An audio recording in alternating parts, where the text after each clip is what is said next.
বন্ধুরা আসসালামু আলাইকুম, সবাই কেমন আছেন? আজকে চলে আসছি আমি একটা সবজি করব।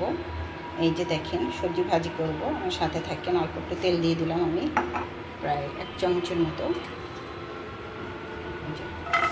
পেঁয়াজ দিয়ে দিচ্ছি, পেঁয়াজ আর রসুন এটা তো আমি দিবই। পেঁয়াজ আর রসুন ভাজি করে নিচ্ছি, বেশি একটা করবো না, হালকা। সবার সাথে দিয়ে দিচ্ছি আপনার এই যে ঢেঁড়স, সবুজ সবুজ ঢেঁড়স।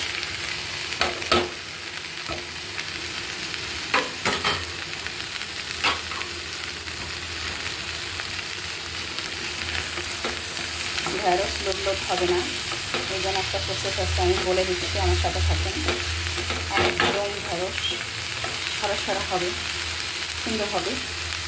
একদম একজনা গায়ের সাথে একজনা লাগবে। দিয়ে দিচ্ছি লবণ স্বাদ মতো, হালকা ধনিয়া দিয়ে দিচ্ছি, হালকা হলুদ দিয়ে দিচ্ছি। বেশি মরিচ টরিচ মানে বেশি মশলা টশলা আমার ঢেঁড়সে দিলে ভালো লাগে না।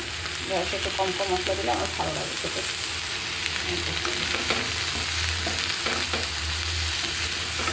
সবগুলো আমি সুন্দর করে নেড়ে দিচ্ছি। আমি ঢেকে দিব না, ঢেকে দিলে সবুজ কালারটা নষ্ট হয়ে যাবে। এরকমই থাকবে, দেখবেন। শেষ পর্যন্ত আমার সাথে থাকেন, অবশ্যই দেখতে পাবেন প্রসেসিংটা।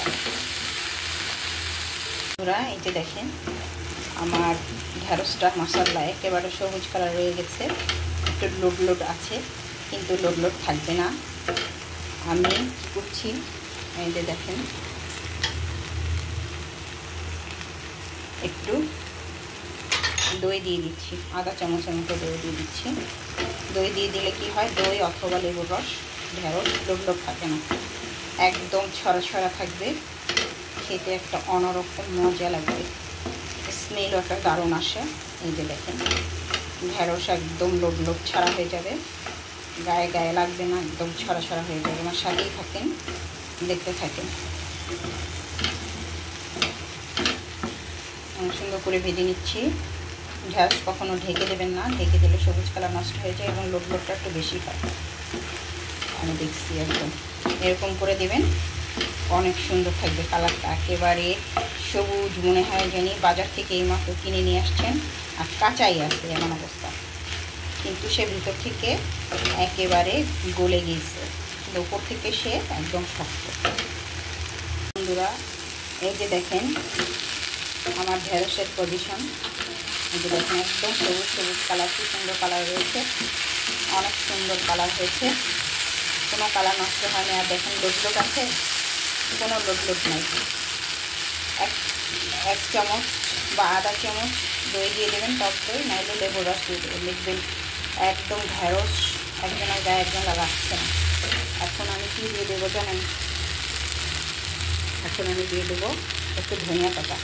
আজকে বাসার লোকেরা সবাই ধনিয়া পাতা খাইতে চাইছে, যেহেতু ধনিয়া পাতা দিয়ে দাও, তাই আজকে বিরিয়ানি আমি কিছু দিই। সকালে এসে ধনিয়া পাতা খাই না, আমার ভালো লাগে না, তো বাসার লোকেরা খেতে চাইলে কি খাই, একটু আমি আজকে ধনিয়া পাতা দিয়ে দিচ্ছি, অল্প, বেশি না।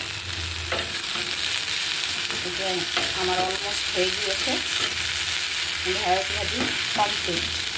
একদম দেখেন কি সুন্দর কালার রয়েছে, একদম কোনো কালার নষ্ট হয় না, দেখেন। আর ঢেঁড়স বেশি ভাজবেন না, ভাজতে বেশি মজা লাগবে না। একদম ভিতরটা একদম ছোটো হয়ে যাবে, কিন্তু উপরটা একদম সবুজ সবুজ থাকবে। এই তৈরি হয়ে গেলো আমার ঢেঁড়স ভাজি।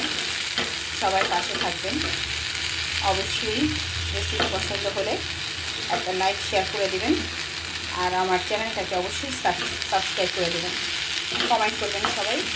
আমি অবশ্যই সবার পরিবারে চলে যাব। রান্না হয়ে গেল আমার ঢেঁড়স, সবুজ সবুজ ঢেঁড়স ভাজি।